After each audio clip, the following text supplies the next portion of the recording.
माँ, आपने मुझ पर दृष्टिपात करके बहुत अधिक सुख दिया है मुझे। यहाँ सभी ने आपको कुछ ना कुछ अर्पित किया है, परंतु मैं तो साधारण दास हूँ। मैं आपको क्या अर्पित करूँ माँ? क्या भेंट दूँ मैं आपको?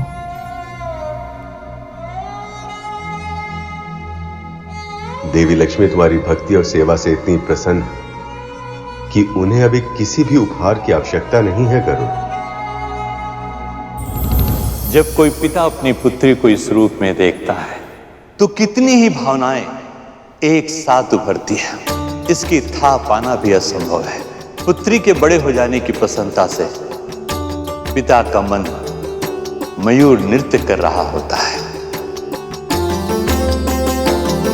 पर साथ ही साथ उसके बिछड़ जाने के दुख से भावुक भी हो जाता है।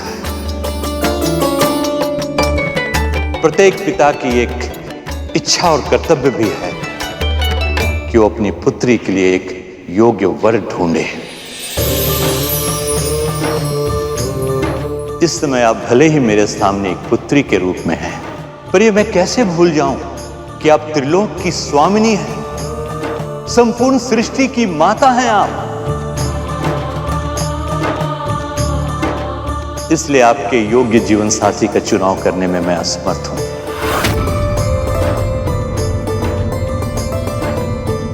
हे सर्वगुण संपन्न देवी, कृपया अपने योग्य वर का चुनाव स्वयं करें।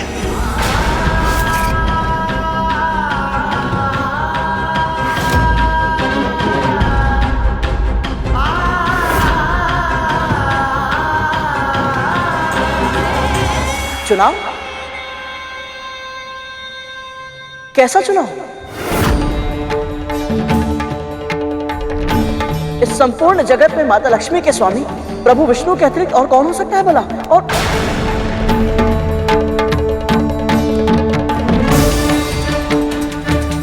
गरुड़ ने उचित ही कहा है देवी। वैसे तो आपके वल्लभ परम ब्रह्म सृष्टि के पालनहार श्री हरि के अतिरिक्त और कोई हो ही नहीं सकते हैं।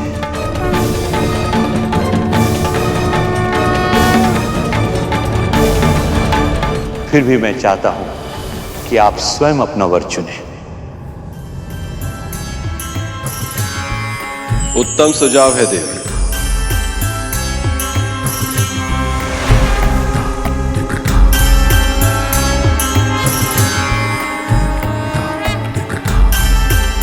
पिता की आज्ञा का पालन करना संतान का धर्म भी होता है।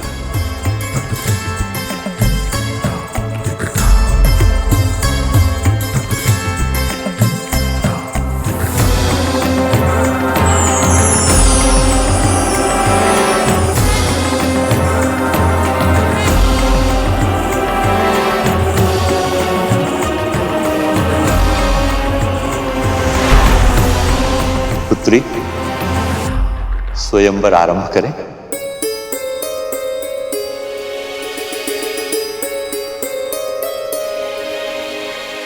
जब माँ लक्ष्मी प्रभु विष्णु के लिए बनी है तो ये स्वयंवर क्यों?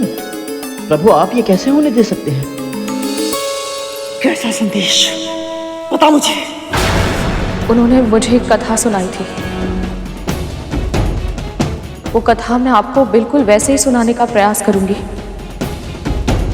जिस तरह से उन्होंने कही थी।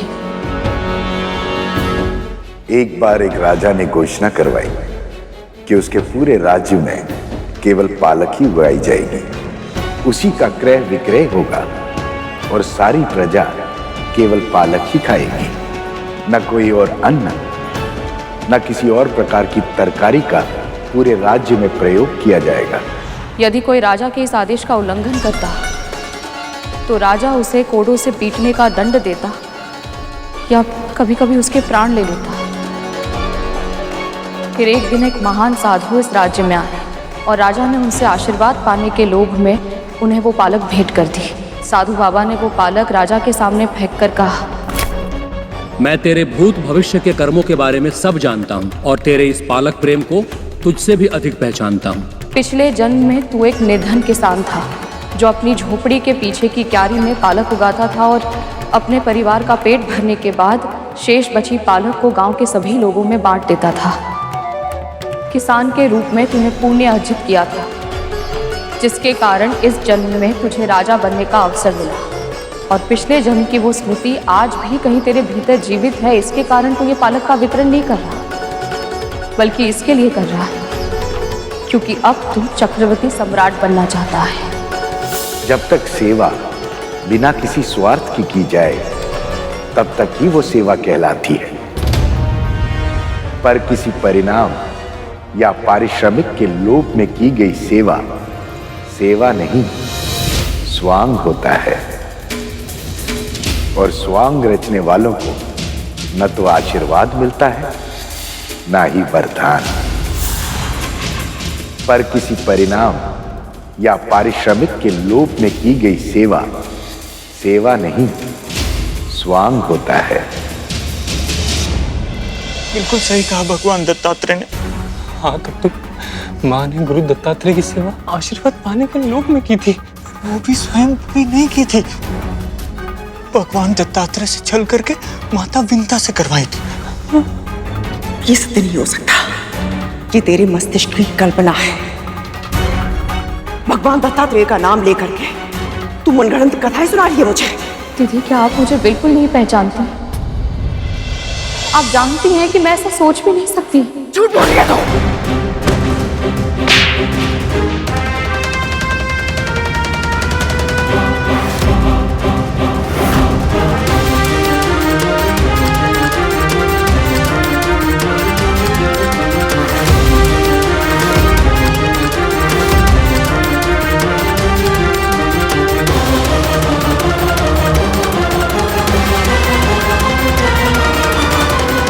सही किया भगवान दत्तात्रेय ने, माँ के साथ ऐसा ही व्यवहार होना चाहिए। हाँ, तब तो विमाता विंता सही थी, फिर भी माँ ने उन्हें दोषी ठहराया, इसीलिए उनके चेहरे पर एक काला चिन्ह आ गया। अब बहुत हो गया धूमल, माँ को उनके बुरे कर्मों का दंड मिलना ही चाहिए। प्रभु, भला माँ को स्वयंवर की क्या आवश्यकता है? मैंने स्वयं इन्हें विरह की अग्नि में जलते देखा है। हर पल इन्होंने केवल आप ही को प्रेम किया है। तो फिर ये सब क्यों प्रभु? आप दोनों के मिलन में इतना विलंब क्यों?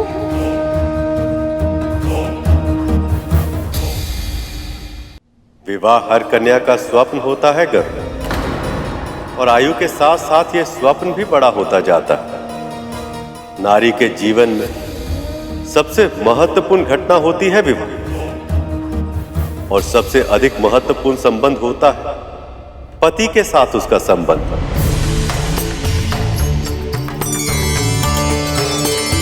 अपने पुरुष अपने प्रेमी के साथ प्रथम भेंट से बहुत पहले से हर युवती उसके स्वप्न देखने लगती है, अपनी आशाएं अपनी अपेक्षाएं संजोने लगती है। देवी लक्ष्मी भी किसी सामान्य कन्या की तरह अपने स्वप्न पुरुष के साथ अपना जीवन बिताना चाहती।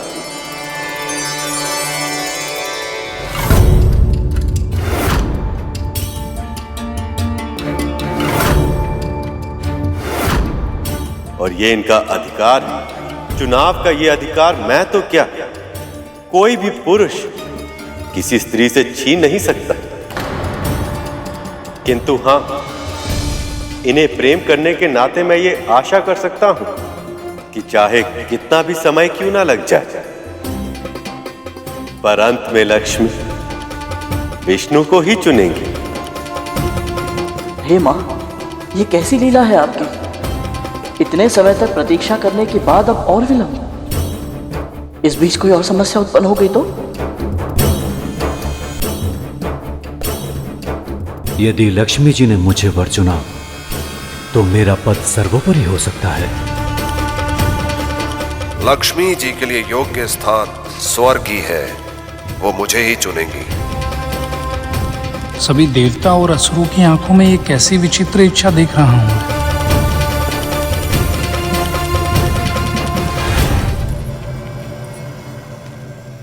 ये देवराज इंद्र हैं पुत्री, असीमित ऊर्जा की स्रोत, खगोलीय विद्युत भयानक आंधियों के स्वामी। ये वीर अवश्य है पिताजी, पर इनमें असुरक्षा की भावना प्रबल है।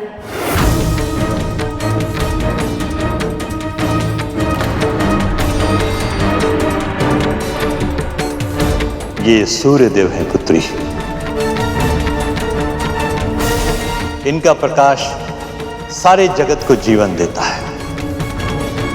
इनमें प्रकाश तो अवश्य है पिताजी, पर ताप भी असहनीय है। आपने उचित कहा दीदी।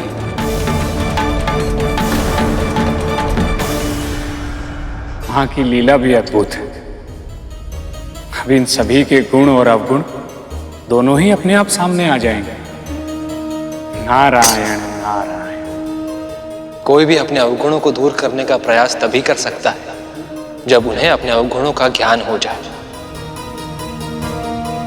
धन्य है मां, धन्य है आप। मन की भावना गुणों और अवगुणों से परे होती है भैया। प्रभु के बारे में सोचिए, ये सब देखना इनके लिए आसान नहीं होगा।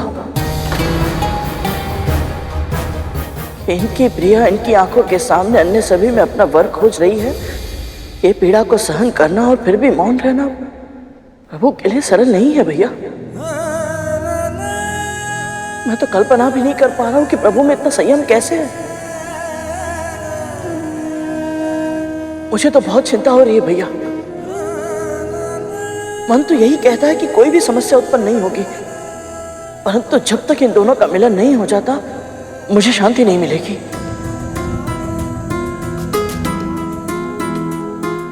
ये अग्निदेव है पुत्री। प्रकाश और ताप दोनों सूर्य से कम है, किंतु अगर ये चाहे तो रात के अंधेरे को दिन के उजाले में बदल सकते हैं। और यदि ये नियंत्रण से बाहर हो जाए तो ये सबको भस्म भी कर सकते हैं।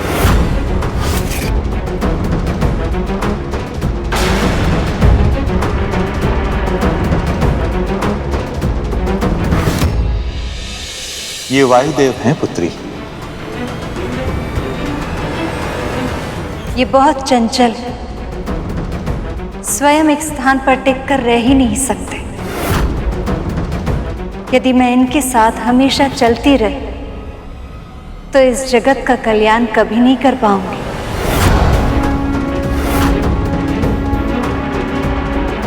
इनसे मिलिए पुत्री, ये हैं वरुण देव। इनके व्यक्तित्व में तरलता इतनी अधिक है कि ये बार बार अपने आकार बदलते हैं, और जो स्वयं अपना आकार इतनी बार बदले उनके साथ मैं स्थिर कैसे रह सकती हूँ।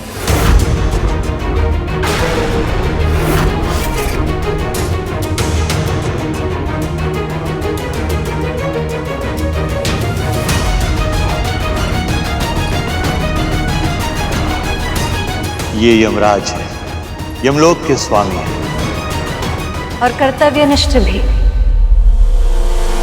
इनमें दया और करुणा का अभाव है पिताजी। लक्ष्मी इन देवताओं की नहीं हुई, अर्थात हम असुरों की होगी। पुत्री, इन सभी देवताओं में से कोई भी आपका हृदय नहीं जीत पाया है। आप चाहें तो नागों में से किसी एक का चुनाव कर सकती हैं। मैं अभी उनका प्रबंध कर सकता हूं।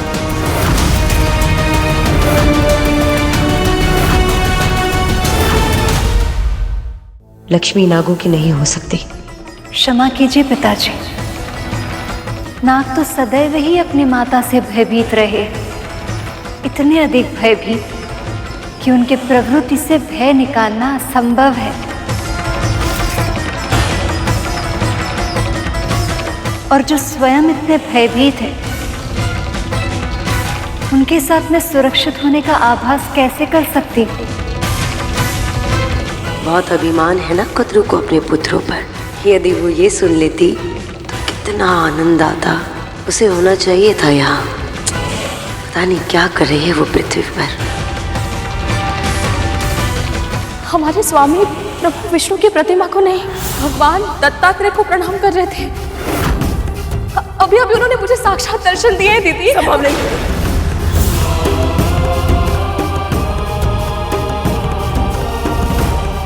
ये आप क्या कर रही है माँ? संभालिए स्वयं को। ऐसे दुखी होने से क्या होगा माँ? यदि आप मन ही मन घुटती रहेंगी तो हम आपकी सहायता कैसे करेंगे? आप बात बताइए माँ। फिर से वही सब हो रहा है तक्षक कालिया। एक बार फिर से मेरे साथ अन्याय हो रहा और अब ये मैं सह नहीं सकती, नहीं सह सकती।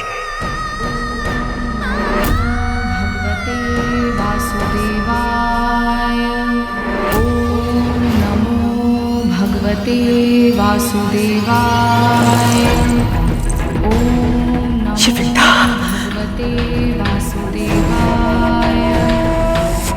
कितनी प्रसन्न है वो आज।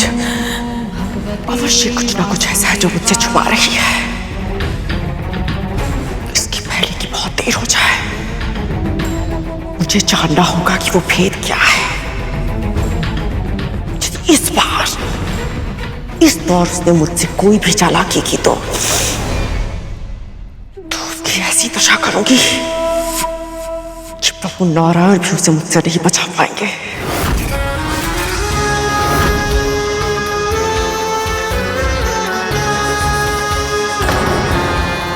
हाँ, ये आपके मुंह पे काले धब्बे कैसे आ गए?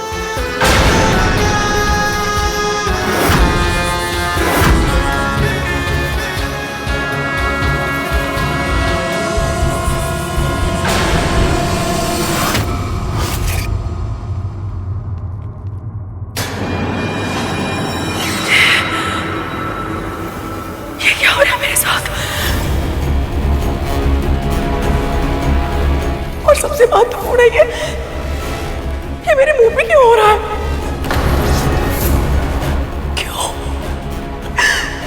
क्यों इतने कष्ट सहने पड़ रहे हैं मुझे?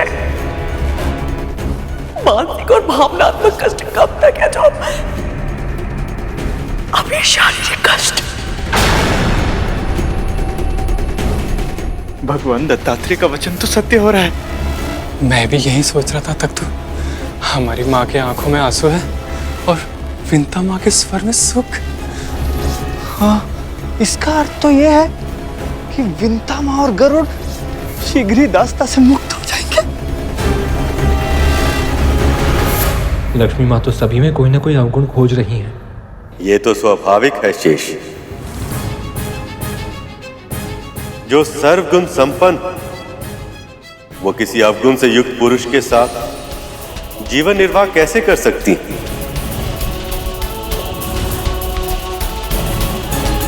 पर इनकी यही विशेषता मुझे भयभीत भी कर रही है। यदि इन्होंने मुझ में ही कोई अवगुण खोज निकाला तो?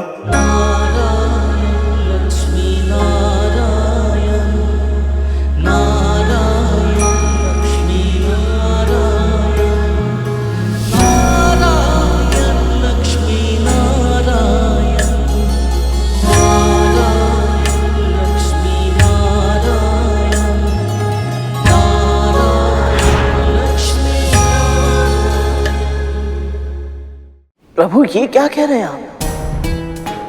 भला आप में कोई अवगुण कैसे हो सकता है? तुम एक भक्त की दृष्टि से देख रहे हो गर्व। एक स्त्री की दृष्टि वो भी देख सकती है जो कोई नहीं देख सकता। और जब उसे अपने जीवन साथी का चयन करना हो तो सर्वश्रेष्ठ से कम कुछ भी स्वीकार करने का प्रश्न ही नहीं उठता। तो भी ठीक है प्रभु, आज मां के स्वयंवर से यह सिद्ध हो जाएगा कि आपके भीतर ना कोई खोट है ना कोई अवगुण। इस समस्त संसार में आपसे उत्तम पुरुष कोई हो ही नहीं सकता। सर्वश्रेष्ठ है आप। गरुड़ सही कह रहा है प्रभु। आपको चिंता करने की तनिक भी आवश्यकता नहीं।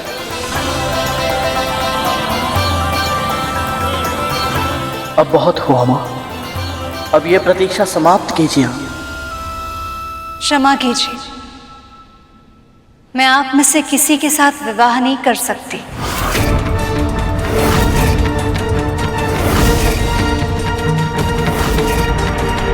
अब स्वयंवर में केवल असुर ही बचे हैं। इसका अर्थ यह है कि लक्ष्मी का विवाह किसी असुर से ही होगा। पर क्यों देवी?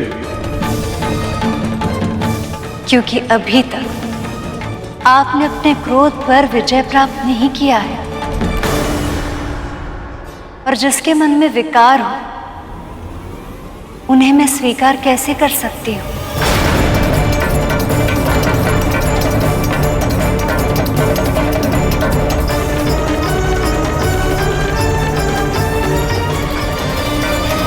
देवताओं और सप्तऋषियों तक में अवगुण खोज लिए हैं इन्होंने।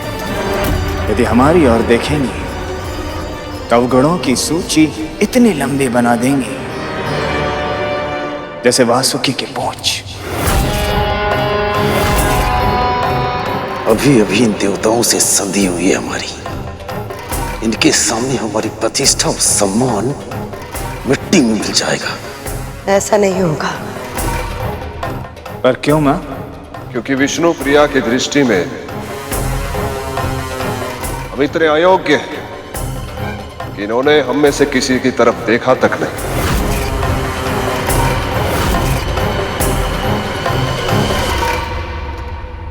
इन असुरों की उपेक्षा करके माँ ने बहुत अच्छा किया। इन दुष्टों के ऊपर माँ की कृपा दृष्टि भूल से भी नहीं पड़नी चाहिए। मुझे नहीं पता था तुम्हें असुरों से इतनी चिढ़ है। मुझे हर उस प्राणी से चिढ़ है भैया जो माँ और धर्म का सम्मान नहीं करते। मुझे भी गर्व है।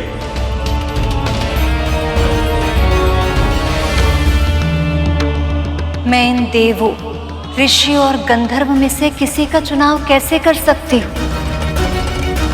इनमें से कुछ महान तपस्वी हैं, पर इनका क्रोध पर कोई नियंत्रण नहीं। कुछ महान ज्ञानी हैं, पर अब तक पूरी तरह से अनासक्त है। कुछ बहुत बड़े त्यागी हैं, पर केवल त्याग ही तो जीवन से मुक्ति का साधन नहीं हो सकता ना पिताजी। और कुछ अद्वितीय वीर भी हैं, पर वो भी काल के प्रभाव से अछूते नहीं हैं।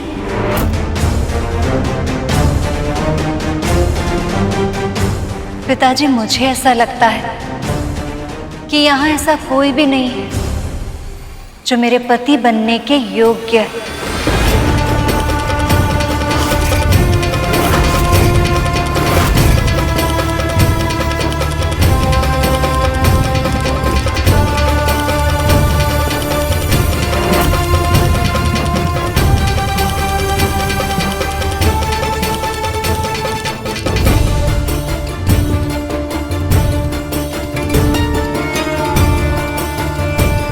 प्रभु, माता ये कैसे कह सकती हैं? अब तो अति हो गई है।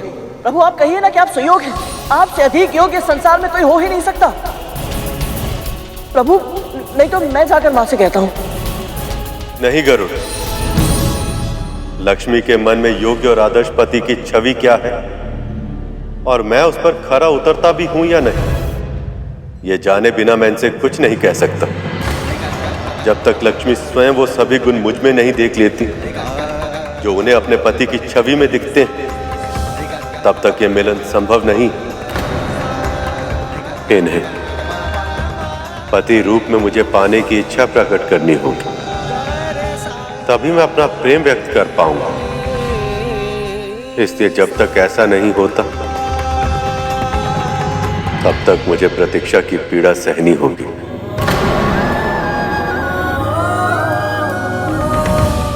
मुझे इसी बात का भय था प्रभु कि ये स्वयंवर आपकी उदासीनता का कारण न बन जाए।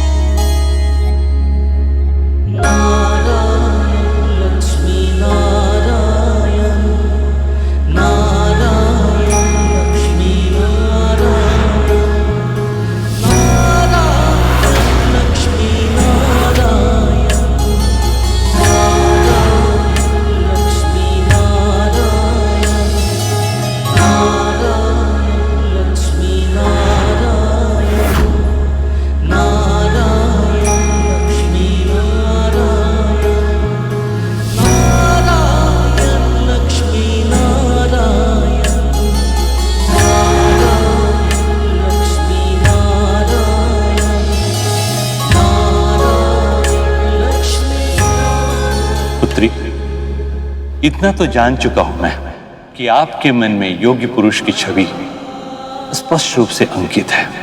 आप मुझे भी बताइए ताकि मैं आपके लिए योग्य पुरुष तलाश सकूं।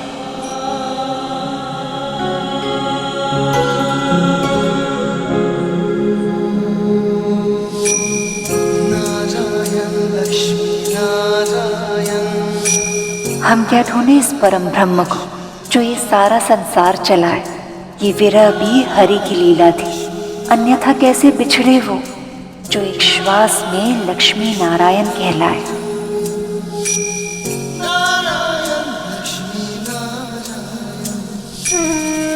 मैं चाहती हूँ जो मेरे सुहाग बने वो सदैव बने रहे। हल्दी कुमकुम का सौभाग्य सदैव बने रहे और मेरे जीवन में कभी भी कोई सौत ना आए, अर्थात मेरे पति किसी अन्य स्त्री से न तो प्रेम करे न विवाह। जो मेरे वर हो उनका वैभव सदैव रहे, जो अजन्मे हो, जो अमर हो, जो दीन दुखियों के साधु संतों के रक्षक हो, जिनके कारण धर्म की स्थापना हो, जिनके हृदय में प्राणी मात्र के लिए दया की भावना हो।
मेरी दृष्टि में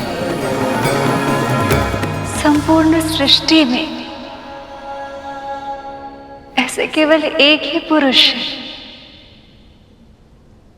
नारायण।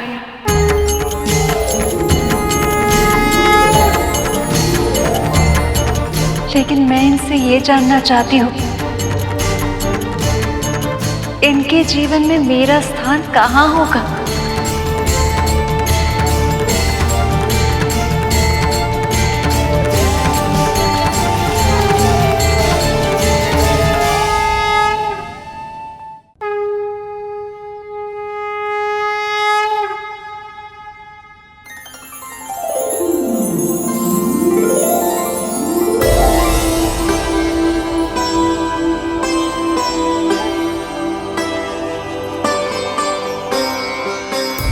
विमाता, विमाता, हमसे बहुत बड़ी भूल हो गई विमाता, हमें क्षमा कर दीजिए। ये क्या कर रहे हो तुम दोनों? उठो, उठो। क्षमा क्यों मांग रहे हो? सत्य यह है कि भगवान दत्तात्रेय ने आपसे पहले हमें दर्शन दिया था। हाँ विमाता, वो तो सिर्फ आपकी परीक्षा ले रहे थे, इसलिए जब भी आपको आवश्यकता थी हम सहायता करने का प्रयास करते थे। तभी हमें पता चला कि आप तो हमेशा से ही सही थी। हमारी माँ ने आपके साथ कितना दुर्व्यवहार किया था और हमने भी अतीत में आपको कितना तंग किया था ना।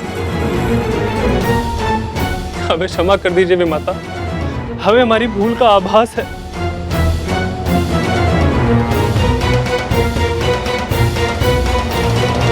तुम दोनों को क्षमा मांगने की कोई आवश्यकता नहीं है।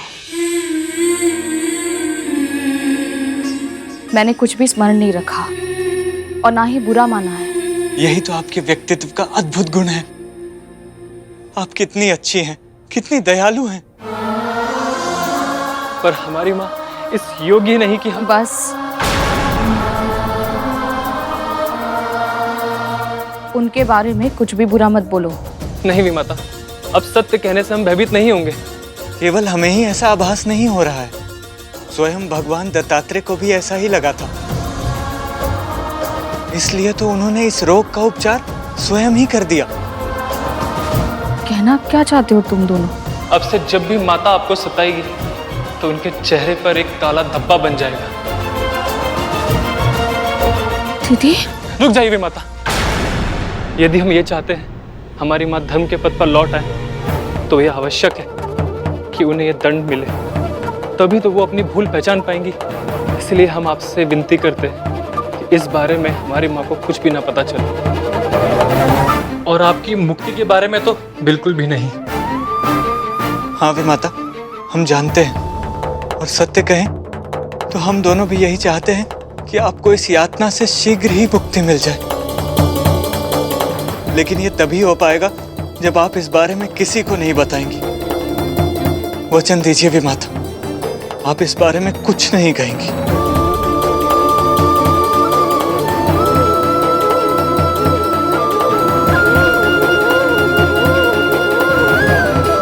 भगवान दत्तात्रेय ने सही कहा था, मेरे सुख के दिन आरंभ हो गए हैं। बस किसी तरह मैं इस प्रसन्नता को शीघ्र ही अपने पुत्र के साथ बांट पाऊं। आपका केवल एक ही स्थान हो सकता है देव, मेरा हृदय, जो बहुत लंबे समय से आपकी प्रतीक्षा कर रहा है। यदि आप मुझे स्वीकार कर लें तो मैं आपके योग्य बनने का प्रयास अवश्य करूंगा। मुझ में कई गुण हैं देव, किंतु जिस सर्वश्रेष्ठ पुरुष की खोज आपको है, वो मैं नहीं।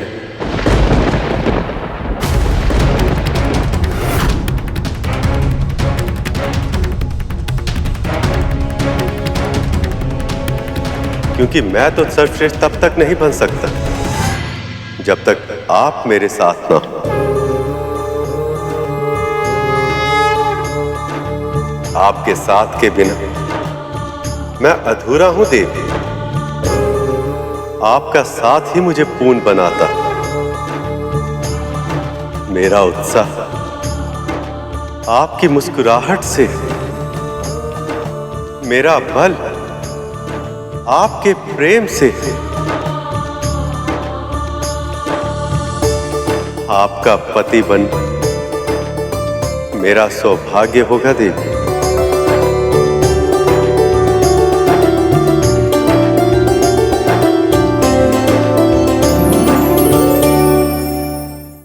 कमलासिनी सद्दितिदायिनी ज्ञान विकासिनी गानमाये अनुदित मर्चित कुमकुम धूसर भूषित वासित वाघनुते कनकधरा स्तुति वैभव वंदित शंकर देशिक मान्य पदे। जय जय हे मधुसूदन कामिनी विजय लक्ष्मी परिपालय मां।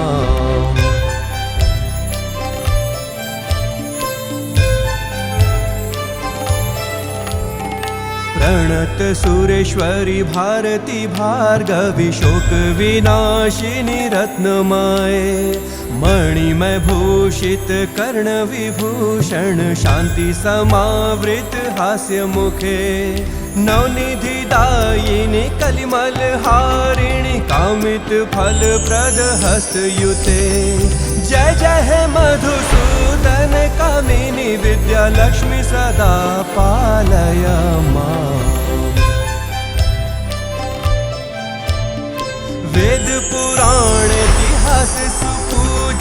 वैदिक मार्ग प्रदर्शयुते। जय जय हे मधुसूदन कामिनी धन लक्ष्मी रूपेण पालय माम्। श्लो अष्टलक्ष्मी नमस्तुभ्यं वरद कामरूपिणी। विष्णुवक्षः स्थलारूढे भक्त मोक्ष प्रदायिनी। श्लो शंख चक्र गदा हस्ते विश्वरूपिणी ते जयः। जगन्मात्रे च मोहिन्यै मंगलं शुभ मंगलम्। लक्ष्मी नारायण की जय, लक्ष्मी नारायण की जय, लक्ष्मी नारायण की जय, लक्ष्मी नारायण की जय। प्रभु, देवी, मेरे दिए हुए श्राप के कारण आप दोनों को वियोग सहना पड़ा। उसके लिए मैं क्षमा प्रार्थी हूं। आपका क्रोध भी कल्याणकारी रहा है महर्षि। यदि आप श्राप नहीं देते तो देवराज इंद्र का अहंकार कैसे टूटता? असुरराज बलि को उनके अच्छे कर्मों के कारण स्वर्ग कैसे मिलता? वासुकी को महादेव कैसे मिलते?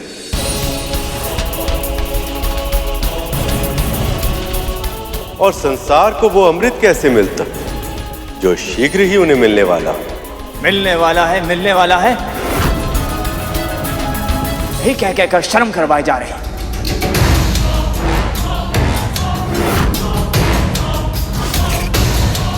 पर मिलेगा कब?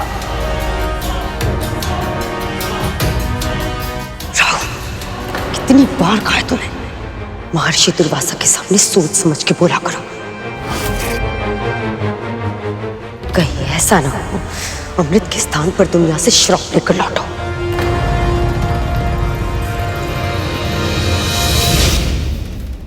देवी, जब आप लौट ही आई हैं तो अपनी कृपा दृष्टि का आशीर्वाद देवताओं को भी दे दीजिए। श्री के बिना इनके जीवन में ना ही कोई सुख है और ना ही कोई उल्लास।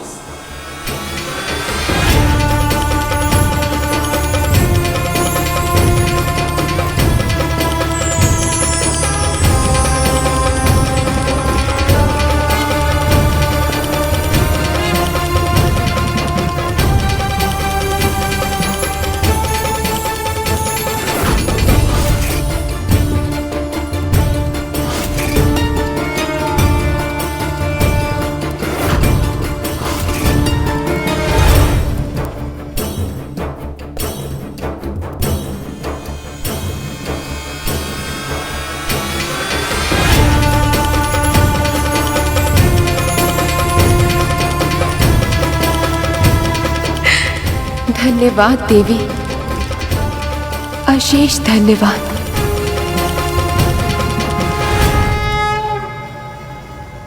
जितना भी प्रसन्न होना है हो लो इंद्र।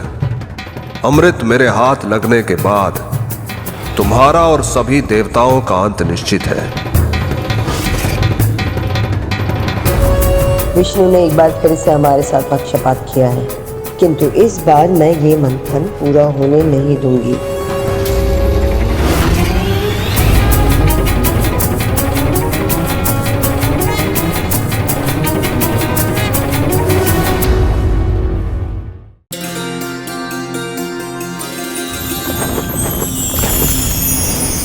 माँ, जब से आपने समाधि ली थी उस दिन से ये संसार श्रीहीन हो गया था। आपने देवताओं पर तो कल्याण कर दिया, कृपया अब इस संसार पर भी दृष्टिपात कीजिए, सबका कल्याण कीजिए मां।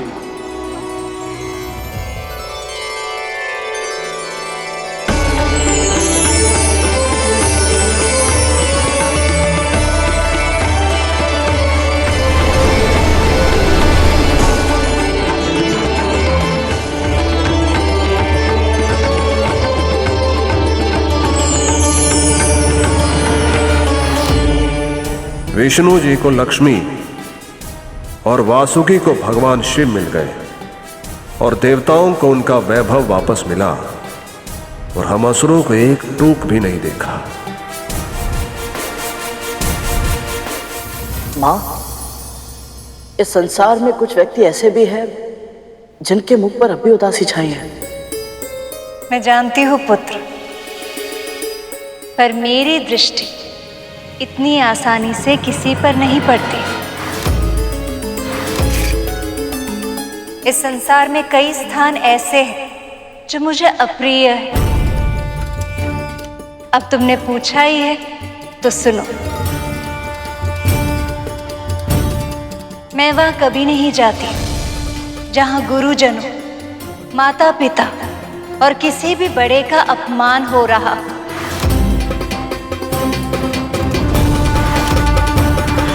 नारद मुनि संसार के सर्वश्रेष्ठ वक्ताओं में से एक हैं। इनके शब्दों के प्रभाव में मत आइए। और जहां दूसरों की धन, संपत्ति, मान, अधिकार, भूमि आदि को हड़प लिया जाता है,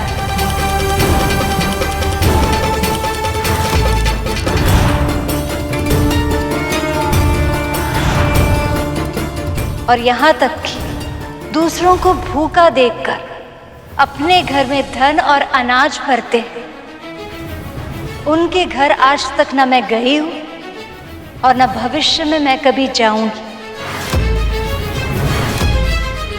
सर्वगुण संपन्न माँ लक्ष्मी की जय। सर्वगुण संपन्न माँ लक्ष्मी की जय। सर्वश्रेष्ठ परम पिता श्री हरि विष्णु की जय। सर्वश्रेष्ठ परम पिता श्री हरि विष्णु की जय। चलो, अब सब कुछ संपन्न हो गया। मंथन आरंभ करें? नहीं,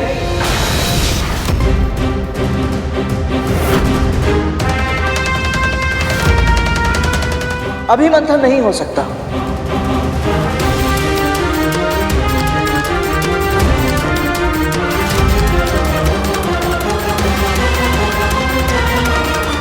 अभी केवल स्वयंवर हुआ है, पानी ग्रहण नहीं। और जब तक पूरे विधि विधान से पानी ग्रहण नहीं हो जाता, प्रभु विष्णु और माता लक्ष्मी का ये मिलन तो अधूरा है।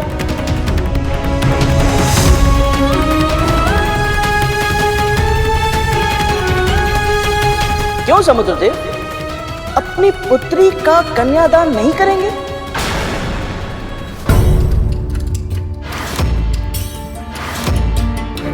मुनिवर, आप बताइए, आप इस समस्त संसार को इस परम कल्याणकारी विवाह का निमंत्रण नहीं देना चाहते?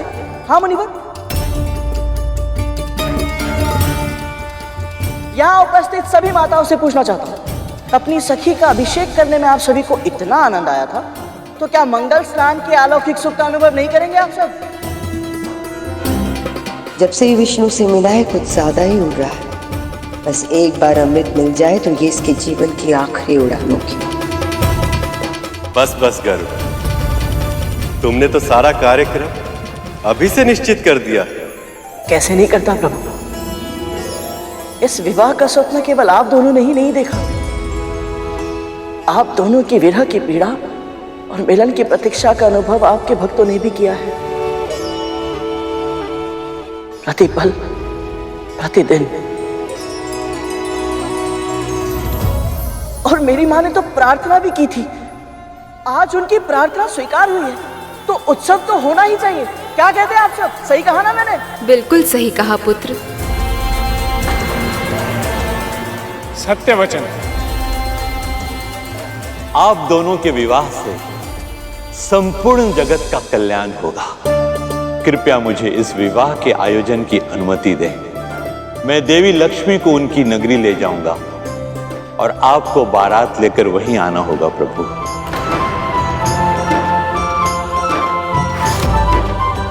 इस विवाह में सभी विष्णु भक्त सम्मिलित होंगे और मेरी माँ भी। इससे बड़ी सुख की बात उनके लिए और कुछ हो ही नहीं सकती।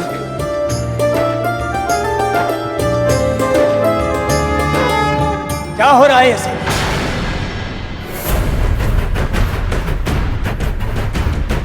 यदि यह विवाह हुआ तो हम असुर मंथन नहीं करेंगे।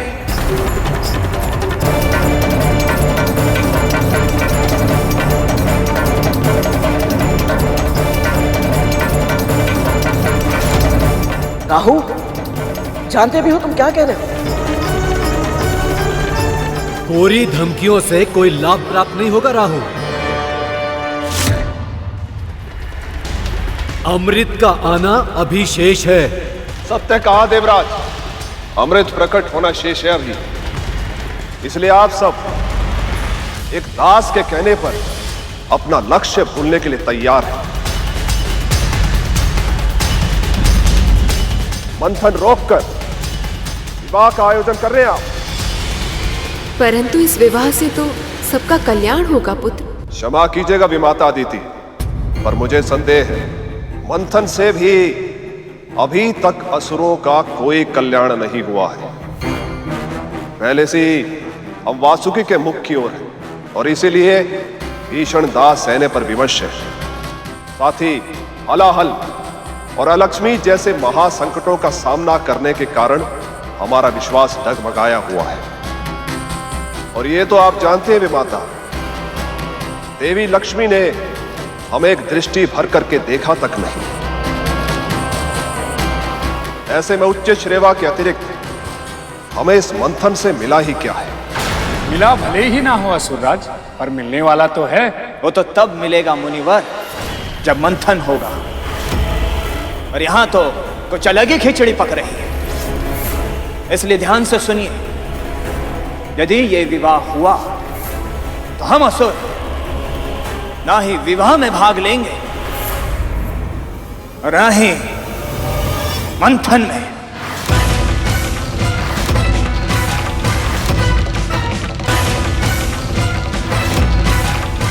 यदि असुरों ने समुद्र मंथन करने से मना कर दिया तो मेरे पुत्रों को कभी भी स्वर्ग और उनकी प्रतिष्ठा वापस नहीं मिल पाएगी। असुर चाहते हैं कि पहले मंथन फिर विवाह। बस यही कहना चाहता है राहु। नहीं महाराज, राजनीति के घुमावदार दांव पेच नहीं, स्पष्ट शब्दों की तीव्र धार वाली कटार दिखाने का समय है ये।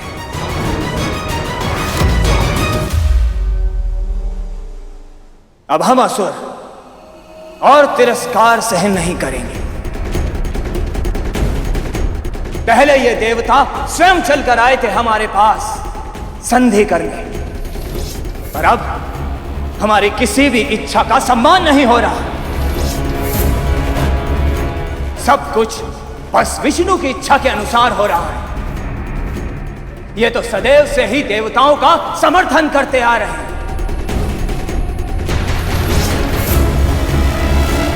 पर अब बहुत हुआ। अब या तो पहले अमृत निकलेगा या फिर हम असुर इस मंथन को यहीं समाप्त कर देंगे।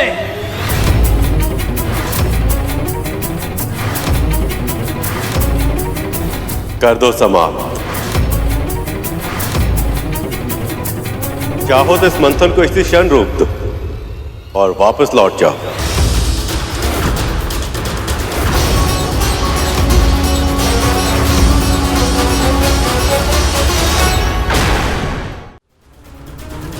परंतु प्रभु, असुर चले गए तो मंथन कैसे होगा? यदि असुरों को सच में ऐसा लगता है कि उन्हें अमृत की आवश्यकता नहीं, और वो भी तब जब देवताओं को उनकी श्री और शक्ति मिल चुकी, तो असुर ये मंथन छोड़ के अवश्य जा सकते हैं। इन देवताओं का आत्मविश्वास चरम पर है। कहीं ऐसा तो नहीं कि फिर से हमारे साथ कोई छल हो रहा हो।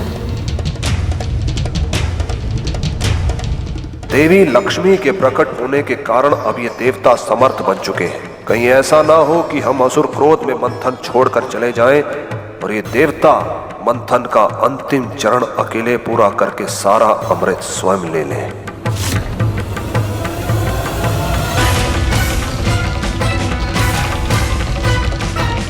वैसे भी गुरु शुक्राचार्य की आज्ञा न मानकर हमने उन्हें रुष्ट कर दिया है। पता नहीं हमें संजीवनी विद्या का लाभ फिर से मिलेगा या नहीं। जब कोई भी कार्य अपनी इच्छा अनुसार ना हो तो खिन्न होना स्वाभाविक है। पर इसका अर्थ यह नहीं है कि मसुर अपने वचन से पलट जाएंगे। पर महाराज,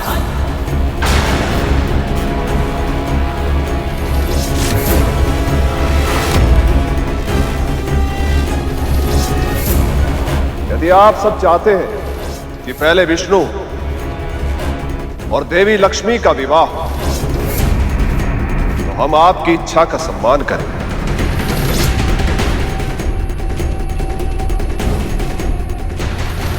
विवाह पूर्ण होने तक आपकी प्रतीक्षा करेंगे। तब तक हमें विश्राम करने का अवसर भी मिल जाएगा। वैसे भी वासुकी के मुख की ओर होने के कारण हमें विश्राम की आवश्यकता भी है। तो फिर निश्चित हुआ, पहले विवाह होगा और फिर मंथन आरंभ होगा। नारायण नारायण।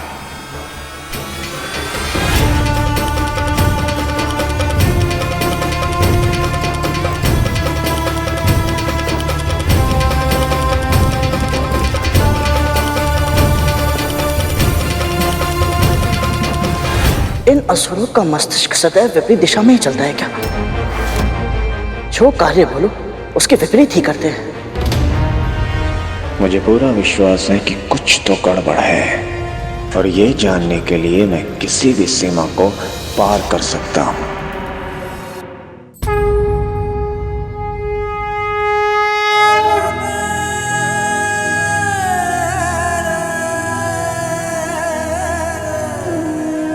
प्रिय, अभी अभी तो लौट कर आई, अब फिर से विरह। हमारा मिलन स्थायी हो पाए, इसके लिए छोटा सा विरह आवश्यक है प्रभु। देखना, इस बार मैं जब वापस लौटूंगी ना, फिर कभी आपसे दूर नहीं होंगी।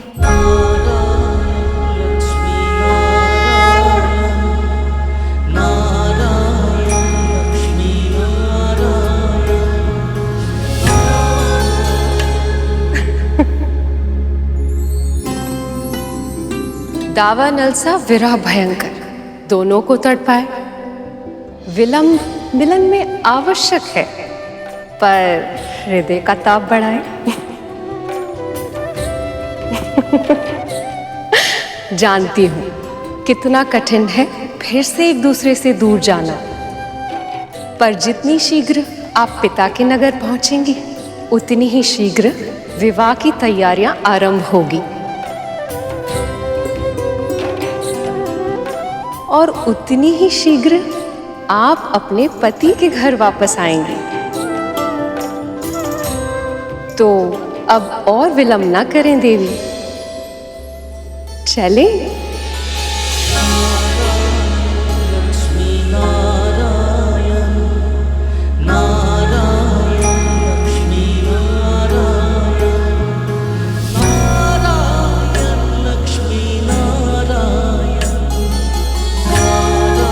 देवी,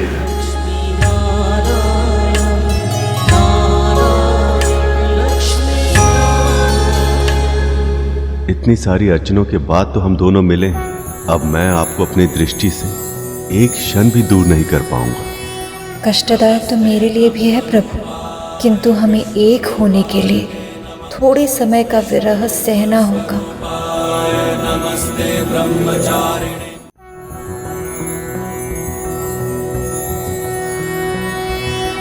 नमस्ते ब्रह्मरूपाय विष्णुरूपाय ते नमः।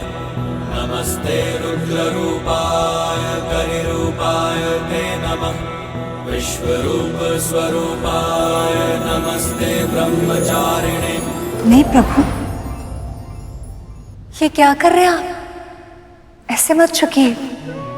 पर बिना झुके पहनाऊंगा कैसे?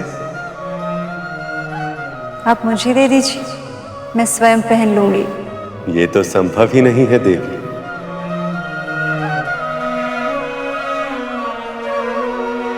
जो प्रिय के प्रेम का प्रतीक हो, उसे प्रेमी के हाथों से ही धारण किया जाता है। पर मैं आपको झुकने दूं? ये तो असंभव है प्रभु।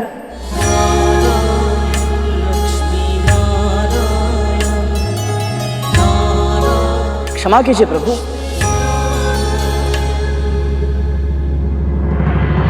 परंतु मेरे पास एक समाधान है।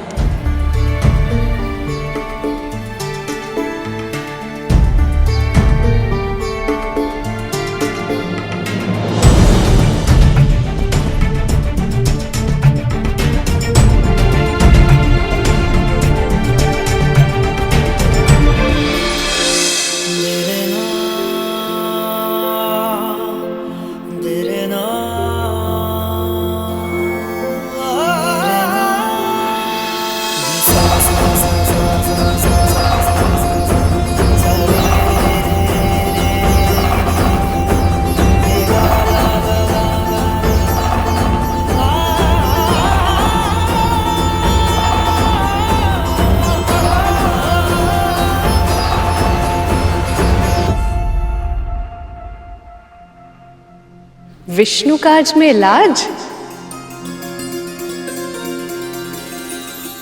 सखी की हिचक को आड़े मत आने दीजिए भैया, पहना दीजिए अपनी प्रिया को पायल।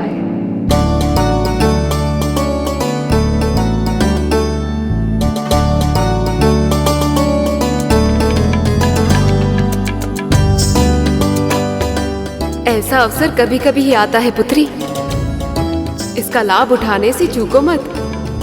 पहना दीजिए प्रभु, पहना ही दीजिए, पहना दीजिए प्रभु, पहना ही दीजिए।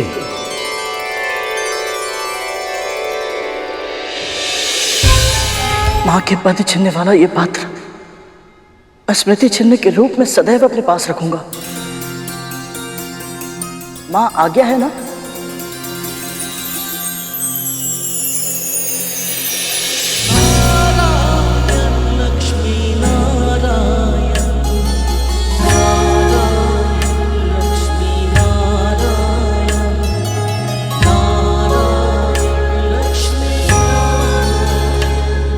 चलें सखी।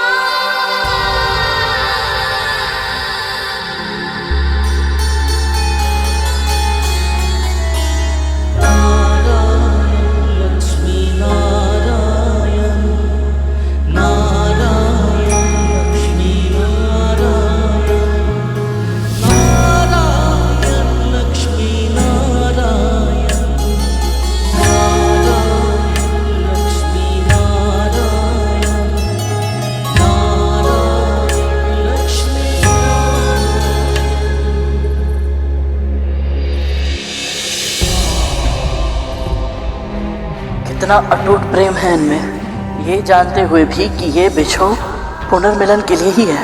इन दोनों के मन में कितनी पीड़ा उमड़ रही है। मैं तो कहता हूं हमें इस विवाह का बहिष्कार करना चाहिए मां। वैसे भी ये विष्णु सदैव हम असुरों के शत्रु रहे हैं और हम इनके विवाह में सम्मिलित हो, असंभव है ये।